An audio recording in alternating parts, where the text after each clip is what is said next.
প্রিয় বন্ধুরা, আসসালামু আলাইকুম। আমি এখন পড়তে যাচ্ছি আমিরুল ইসলামের নীতিকথার গল্প থেকে আরও একটি গল্প। গল্পের নাম কৃপণের গল্প। এক ছিল কৃপণ লোক, প্রচুর তার টাকা পয়সা, কিন্তু নিজের জন্য এক কানাকড়ি সে খরচ করত না। পয়সা খরচ হবে বলে ঠিকমতো খায় না। রাত দিন তার মাথায় একটাই চিন্তা, কি করে আরও টাকা পয়সা আয় করা যায়। টাকা জমাতে হবে, প্রচুর সম্পদশালী হতে হবে তাকে। লোকটি যেমন কিপ্টে, ছেলেটি ছিল তার সম্পূর্ণ উল্টো। সে দু হাতে টাকা পয়সা ওড়াতো।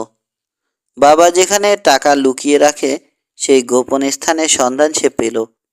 তাকে আর পায় কে? সমস্ত টাকা পয়সা হাতিয়ে নিয়ে সেখানে সে রেখে দিল কিছু পাথরের টুকরো। তারপর তার ফুর্তি দেখে কে? বন্ধু বান্ধব সঙ্গে নিয়ে আনন্দ করে বেড়াতে লাগলো সে। টাকা খরচ করে বলে অনেক বন্ধু বান্ধবও জুটে গেল। কিছুদিন পরে কৃপণ লোকটি জানতে পারলেন তার বহুদিনের জমানো টাকা চুরি হয়ে গেছে। মনের দুঃখে লোকটি দুদিনেই বুড়ো হয়ে গেলেন। খাওয়া দাওয়া ছেড়ে সারাদিন কেবল বিলাপ করছে, হায় হায় আমার এ কি হলো। ছেলেটি এসব জানতে পেরে বাবাকে একদিন এসে বলল, বাবা তুমি নাকি দারুণ ভেঙে পড়েছ। কৃপণ লোকটি হাহাকার করে উঠল, হ্যাঁ বাবা, আমার সব শেষ হয়ে গেছে। টাকার বদলে কিছু পাথর এখন আমার সঞ্চয়ে। এই শুনে ছেলেটি খুব মজা পেল। আমাদের জীবনে টাকার প্রয়োজন কি বাবা? আমরা একটু সুখে শান্তিতে থাকতে চাই। এই কারণেই তো মানুষ টাকা আয় করে। কিন্তু সেই টাকা যদি আমাদের জীবনে কোনোই কাজে না লাগে, তবে তার মূল্য কোথায়?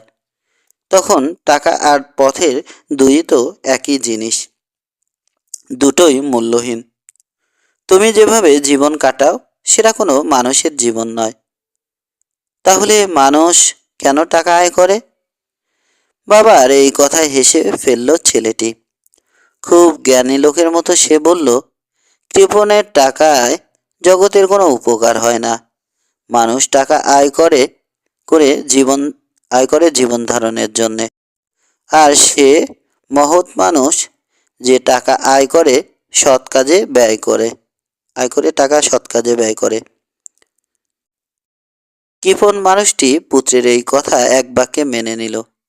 সে স্বীকার করল, এবারে টাকা আয় করে ভালো কাজে সে ব্যয় করবে।